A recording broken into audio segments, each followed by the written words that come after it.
Hi, Tamil சினிமாவே ஒரு வாரத்துக்கு முன்னால புரட்டி போட்ட ஒரு விஷயம் அப்படின்னா வர்மா படம் வந்து டிராப் ஆயிருச்சு. அந்த படத்துல ஒர்க் பண்ண ஃபுல் கேஸ்ட் அண்ட் க்ரூ எல்லாருமே வந்து மாறுறாங்க. ஃப்ரெஷ்ஷான ஒரு டீம் தான் அதை பண்ண போறாங்க. துருவ் விக்ரம தவிரன்னு சொல்லிட்டு E4 என்டர்டைன்மெண்ட்ல இருந்து ஒரு அனௌன்ஸ்மெண்ட் வந்துச்சு. அதை கேட்ட உடனே பாலா சார் டைரக்ட் பண்ண படம் கூடி சீக்கிரம் இந்த படம் வந்து ரிலீஸ் ஆக போகுது, இந்த படத்தை டிராப் பண்ண போறாங்கன்னு சொல்லிட்டு எல்லாருமே சரியான ஒரு சாக்கு. அதே நேரத்தில் தமிழ் சினிமாவில் இப்படி ஒரு இன்சிடென்ட் வந்து இதுக்கு முன்னாடி நடந்ததே இல்லை சொல்லிட்டு பல பேர் வந்து ஒரு டிபேட் வச்சிருந்தாங்க. இப்போ அந்த படத்தை பத்தி நிறைய இன்ட்ரெஸ்டிங்கான அப்டேட் வந்திருக்கு. என்னெல்லாம் அப்படின்னு பாத்தீங்கன்னா, இந்த படத்தோட ஷூட்டிங் வந்து மார்ச் மாசம் ஃபர்ஸ்ட் வீக்ல இருந்து ஸ்டார்ட் பண்ண போறாங்க.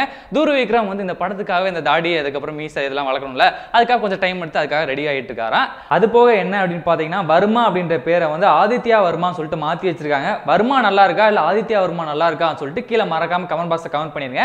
அப்புறமா என்ன அப்படின்னு பாத்தீங்கன்னா, ரைசா பண்ண கேரக்டர் வந்து இப்ப பிரியா ஆனந்த் வந்து ரீப்ளேஸ் பண்ணிருக்காங்க. அவங்க அந்த கேரக்டர் பண்ணா எப்படி இருக்கும்னு சொல்லிட்டு நம்ம தியேட்டர்லாம் பார்த்து என்ஜாய் பண்ணோம். ரீஷூட் போற படத்துல வந்து ஹீரோயின் வந்து யார் பண்றாங்க அப்படின்னு கேட்டீங்கன்னா, பனிதா சந்துன்னு சொல்லிட்டு ஒருத்தவங்க வந்து பண்றாங்க. இவங்க எதுக்கு முன்னாடி 2016ல பாலிவுட்ல அக்டோபர்னு சொல்லிட்டு ஒரு படம் வந்து ரிலீஸ் ஆச்சு. அந்த படத்து மூலமா ஒரு ஹீரோயினா வந்து பாலிவுட்ல அறிமுகம் ஆனாங்க. இப்போ மறுபடியும் தமிழ்ல வந்து துருவ் விக்ரம் கூட சேர்ந்து ஹீரோயினா பண்ண போறாங்க. இந்த படத்தை கேமரா வந்து யார் பண்ண போறாங்க அப்படின்னு பாத்தீங்கன்னா, ரவி கே சந்திரன் இவர் தான் வந்து கேமரா பண்ண போறாரு.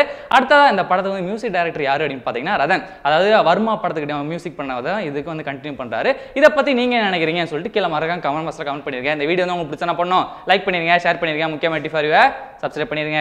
பொங்கல் அன்னைக்கு வந்து பேட்ட விஸ்வாஸ் 2 படம் வந்து போட்டி போச்சுல, அதே மாதிரி இப்போ மறுபடியும் 2 பெரிய ஹீரோஸோட படம் வந்து போட்டி போட போகுது. அந்த வீடியோ வந்து நீங்க பார்க்க மறந்துட்டீங்க அப்படின்னா டிஸ்கிரிப்ஷன்ல இருக்க லிங்க் இருக்கு. என்ன வியூவர்ஸ், இந்த வீடியோ உங்களுக்கு பிடிச்சிருந்துச்சா? இந்த வீடியோ ரொம்ப பிடிச்சிருக்கு அப்படின்னு நாங்கள் நம்புறோம். இது மாதிரி நீங்கள் நிறையா சினிமா அப்டேட் தெரிஞ்சுக்கணும், அதுக்கு என்னப்பா பண்ணணும் அப்படின்னு தானே கேட்குறீங்க. அதுக்கு நீங்கள் நெட்டிஃபரியாக சப்ஸ்கிரைப் பண்ணணும். அது எப்படி பண்ணுறது அப்படின்னு கேட்டிங்கன்னா, நடுவில் ஒரு லோகோ கிளிக் பண்ணிங்கன்னா சப்ஸ்கிரைப் ஆயிரும். ஸோ இது மட்டும் இல்லாமல் NGK விஸ் புதுப்பேட்டை அப்படிங்கிற வீடியோ வந்து லெஃப்ட் சைடில் இருக்குது. ரைட் சைடில் தளபதி 63யோட ஒரு மாஸ் அப்டேட் இருக்குது. 2 வீடியோ பார்க்கலாம், பார்த்து என்ஜாய் பண்ணுங்கள்.